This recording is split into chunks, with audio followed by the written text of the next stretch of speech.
Good day everyone, this is CryptoPortfolio and my name is Dan. I want to cover the report that was issued by Securities and Exchange Commission. I think that everyone understands how important SEC is in the sphere of financial regulation.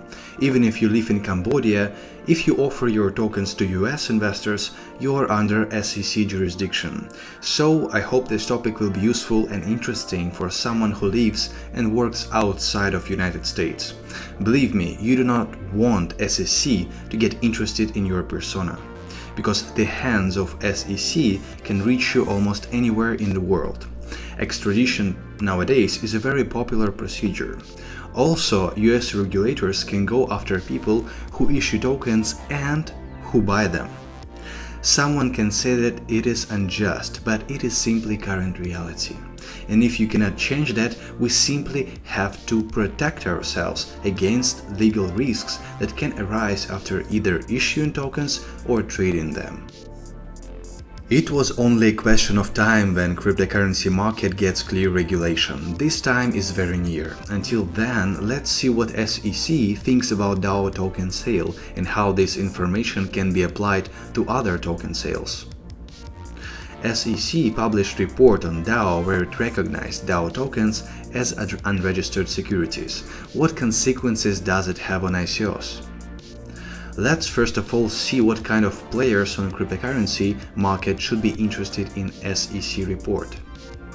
First of all, it is very obvious. People who actually raise money. SEC made a document where it specifically concentrated on the management of Slock.it and curators of the DAO.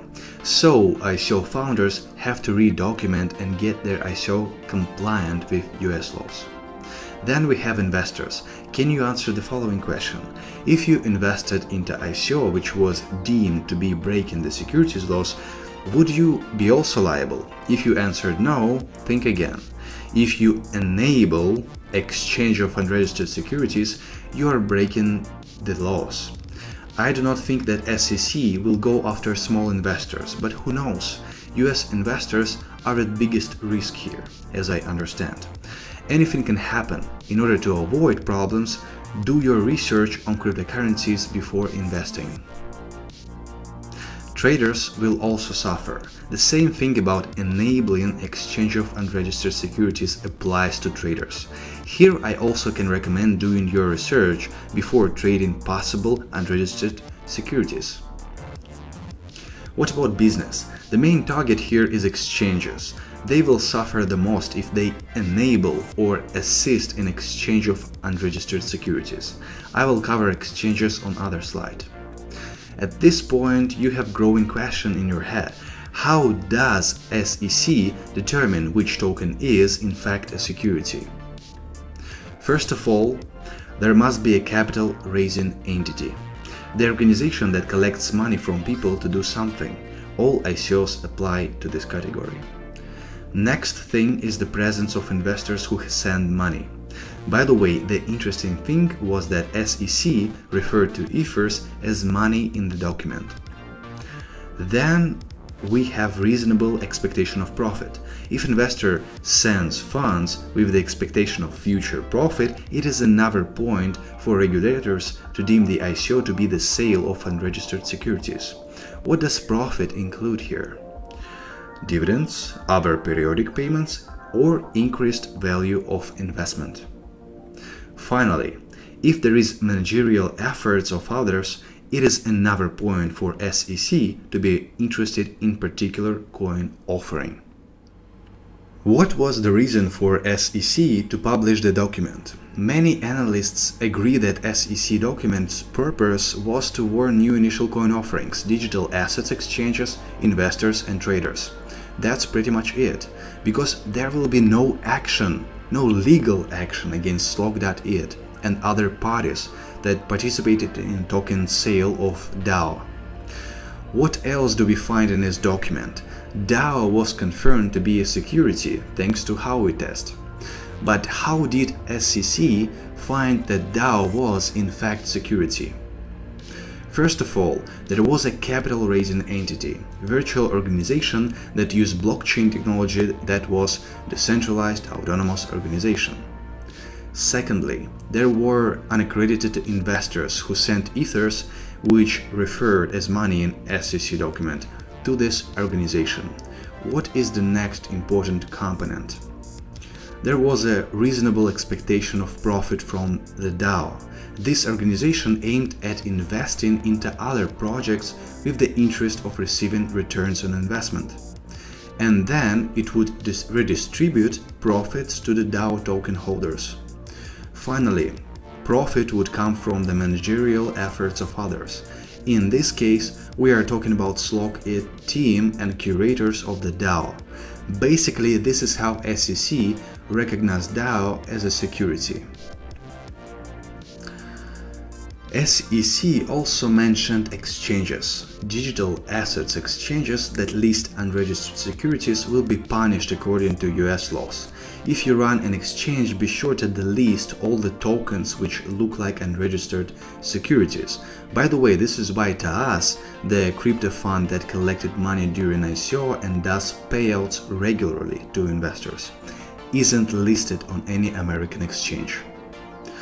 Another point of SEC document is that token sales of securities are prohibited if not done properly. I will cover how to do proper offering of tokens which are deemed to be securities on the next slide.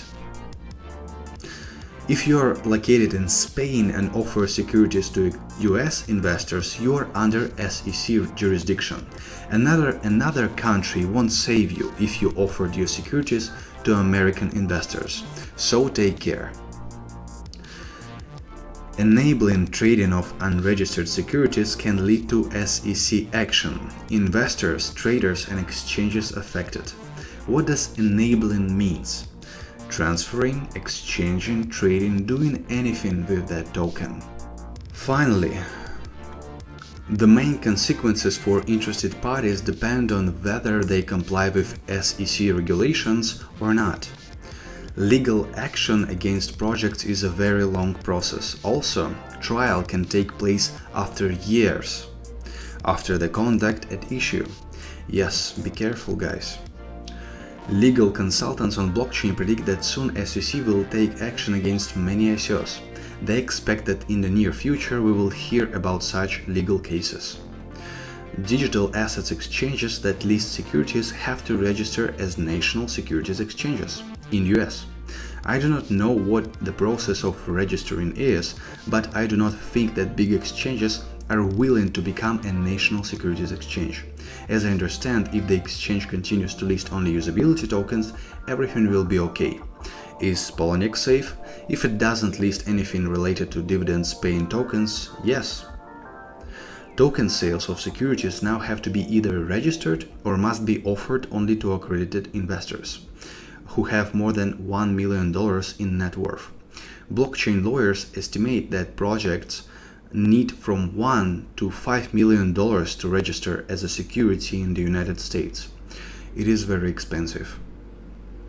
Finally, I expect that after SEC action, number of new ICOs will decrease. The founders of many current ICOs are not that frightened yet, but I think that after a couple of legal cases, the market will be more decisive about new initial coin offerings. Thanks for watching. If you liked my video, please press thumbs up. If not, thumbs down. Hope to see you in my next video. Bye until the next time.